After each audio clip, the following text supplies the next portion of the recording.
Hi అండి, welcome to Shilpa thoughts.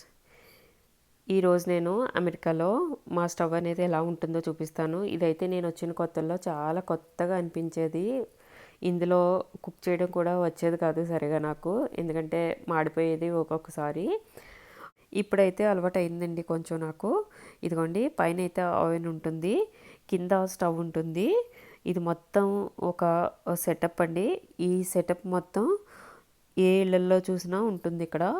ప్రతి ఇంట్లో ఇది మనకి రెంట్ తీసుకున్నప్పుడే ఉంటాయన్నమాట. Fridge, oven and washing machine కూడా కొన్నింటికి ఇచ్చేస్తారు. మాకైతే వాషింగ్ మిషన్, ఫ్రిడ్జ్ కూడా ఇచ్చారు. ఇదిగోండి, పైన అయితే ఓవెన్ ఉంది కదా, ఇక్కడ మనం త్వరగా హీట్ చేసుకోవడానికి అండ్ స్టవ్కి లైట్ కూడా ఉంది చూసారా. ఎగ్జాస్టర్ ఫ్యాన్ ఉంటుంది కదా, అది కూడా ఉంటుంది. అండ్ స్టవ్ అయితే ఇలా ఉంటుందండి. ఇక్కడ టైం కూడా ఇచ్చారు చూసారా.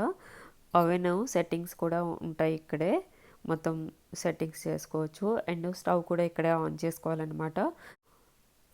2 సెట్టింగ్స్ ఏమో చిన్న స్టవ్ లాగా, 2 సెట్టింగ్స్ ఏమో పెద్ద స్టవ్ లాగా యూజ్ చేసుకోవచ్చు. ఫ్రంట్ రేరు అంటారనమాట. రెడ్యూస్ చేసుకోవచ్చు, మనం హీట్ని పెంచుకోవచ్చు కూడాను. అండ్ కరెక్ట్గా మనము ఇంక్రీజ్ చేసుకోవాలి, లేకపోతే తగ్గించుకోవాలి, లేకపోతే ఊరికనే పొంగిపోతాయి ఏదైనా పెట్టినప్పుడు. మనము టీ అలా పెడతాం కదా, అప్పుడు కొంచెం చూసుకోవాలన్నమాట. వెంటనే పొంగిపోయి స్టిక్ అయిపోయింది చూడండి పక్కన.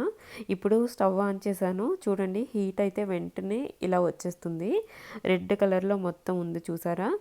లోపల ఆయిల్ లాగా కూడా ఉంది, గమనించవచ్చు. ఇప్పుడు స్టవ్ ఆన్ చేసుకొని మనము ఫ్లాట్గా ఉంటుంది కదా బేసు, ఆ గిన్నెల్లోనే పెట్టుకోవాలి. ఇక్కడ మనము ఇలా కొంచెం రౌండ్గా ఉంటాయి కదా గిన్నెలు, ఆ గిన్నెలు పెడితే అటు ఇటు జంప్ చేస్తూనే ఉంటుంది. చూడండి, ఇప్పుడైతే స్టవ్ ఆపేసాను. చాలా జాగ్రత్తగా ఉండాలండి.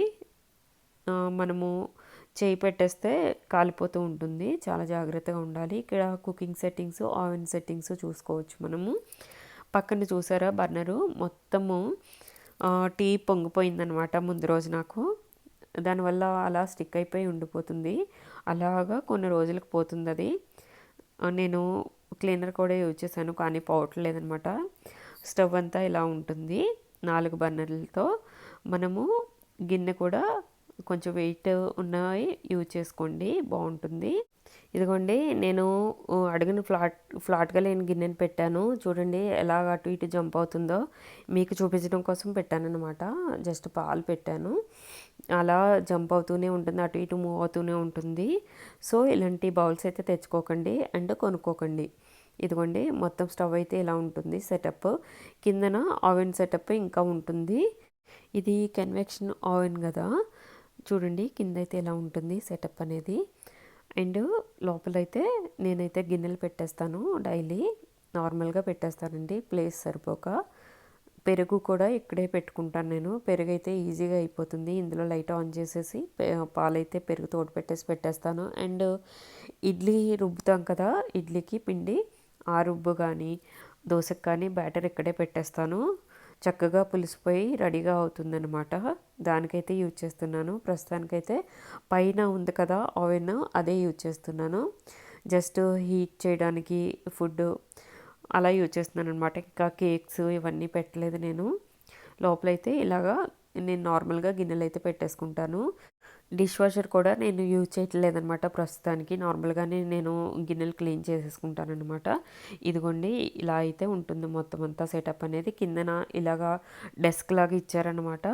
ఇందులో లాస్ట్ టైము హెవీగా ఏవో పెట్టేస్తే కిందకి లూజ్ అయిపోయింది, ఇది కొంచెం ఫిక్స్ చేయించాలి. మొత్తం స్టవ్ సెటప్ అయితే ఇలా ఉంటుందండి. ఇక్కడ మాకు ఓవెన్ రిపేర్ అయినా సరే కమ్యూనిటీలో మేము ఆల్రెడీ మెయింటెనెన్స్ పే చేస్తాం కాబట్టి వాళ్ళే వచ్చి రిపేర్ చేస్తారనమాట. లాస్ట్ టైం కూడా వీడియో పెట్టాను చూడండి. మరి ఈ వీడియో మీకు నచ్చినట్టయితే లైక్, షేర్, సబ్స్క్రైబ్ చేయండి.